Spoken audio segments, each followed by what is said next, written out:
নমস্কার বন্ধুরা, তোমাদের সকলকে স্বাগত জানাই বাসুদেব এডুকেশন ইউটিউব চ্যানেলে।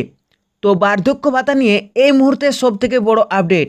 মাসে যে প্রবীণ নাগরিকদের জন্য 1,000 টাকা করে দেওয়া হতো, এবার তা বাড়িয়ে 1500 টাকা করা হয়েছে।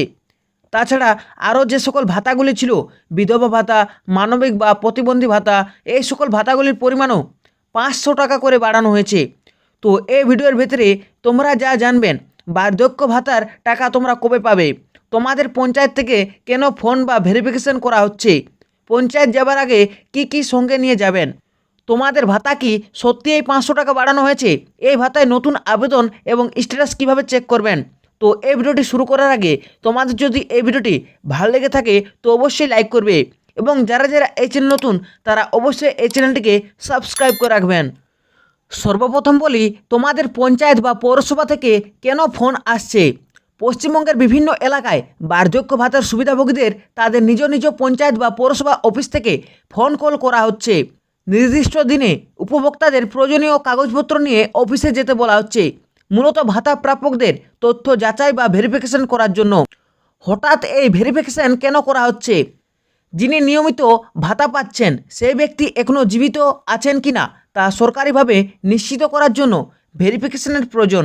কারণ অতীতে দেখা যাচ্ছে ভাতা প্রাপক মারা গেছেন, কিন্তু বহু বছর যাচাই না হবার দরুন তার অ্যাকাউন্টে বার্ধক্য ভাতার টাকা ঢুকছে। এতে করে পেন্ডিং লিস্টে দেখে নতুন আবেদনকারীদের টাকা দেওয়া সম্ভব হচ্ছে না। এছাড়া যে ব্যক্তি বার্ধক্য ভাতা পাচ্ছেন তার নাম, ব্যাংক অ্যাকাউন্টের বিবরণ এবং অন্যান্য তথ্য সরকারি রেকর্ডে ঠিক আছে কিনা তা মিলিয়ে দেখা, প্রয়োজনে ভুল সংশোধন করে যাতে সহজভাবে ভাতা পাওয়া যায় এবং বিনা বাধায় ভবিষ্যতেও যাতে নিয়মিত টাকা ঢোকে তা নিশ্চিত করা। এইবারে বলি, পঞ্চায়েত বা পৌরসভা যাবার আগে কি কি কাগজ অর্থাৎ ডকুমেন্ট তোমরা গুছিয়ে রাখবেন। প্রথমে তো তোমাদের আধার কার্ডের জেরক্স, দ্বিতীয়ত ভোটার কার্ডের জেরক্স, তৃতীয় ব্যাংকের পাসবই এবং শেষে রেশন কার্ডের জেরক্সটি তোমরা অবশ্যই সঙ্গে নিয়ে যাবেন। যদি অফিসে গিয়ে কোনো ডকুমেন্ট চাই তা জমা দিয়ে আসতে পারেন।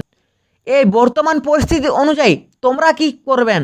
ইতিমধ্যে যদি আপনার কাছে ফোন এসে থাকে তাহলে নির্ধারিত দিনে সমস্ত কাগজপত্র জেরক্স করে গুছিয়ে নিয়ে আপনার স্থানীয় পঞ্চায়েত বা পৌরসভার গিয়ে ভেরিফিকেশন করে আসুন। পঞ্চায়েত বা পৌরসভা থেকে আপনার কাছে এখনও যদি ফোন না এসে থাকে তাহলে আপনার এলাকার সরকারি অফিসে খোঁজ নিন যে কবে নাগাদ আপনার এলাকায় ভেরিফিকেশন শুরু হতে পারে বা আদৌ শুরু হয়েছে কিনা। এইবারে তোমাদের বলি, ভাতা কি সত্যিই 500 টাকা বাড়ানো হয়েছে?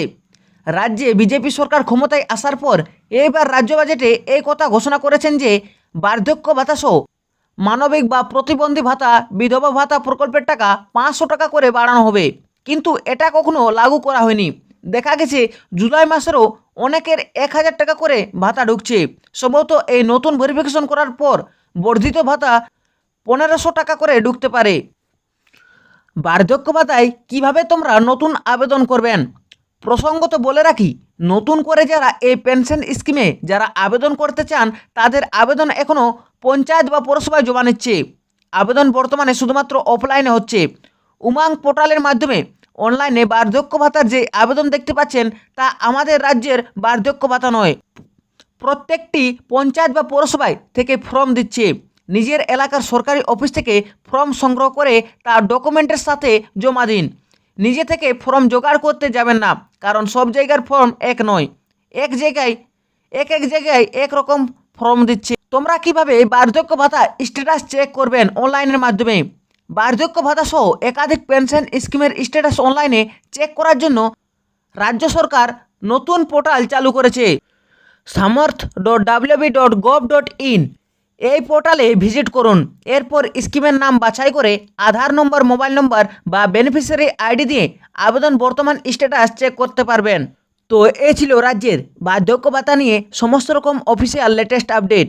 তো যদি তোমাদের এই ভিডিওটি ভালো লেগে থাকে তো অবশ্যই লাইক করবে, এবং যারা যারা এই চ্যানেলটিকে এখনও পর্যন্ত সাবস্ক্রাইব করে রাখুনি তারা অবশ্যই এই চ্যানেলটিকে সাবস্ক্রাইব করে পাশে থাকা বেল নোটিফিকেশন অল সিলেক্ট করে রাখবেন।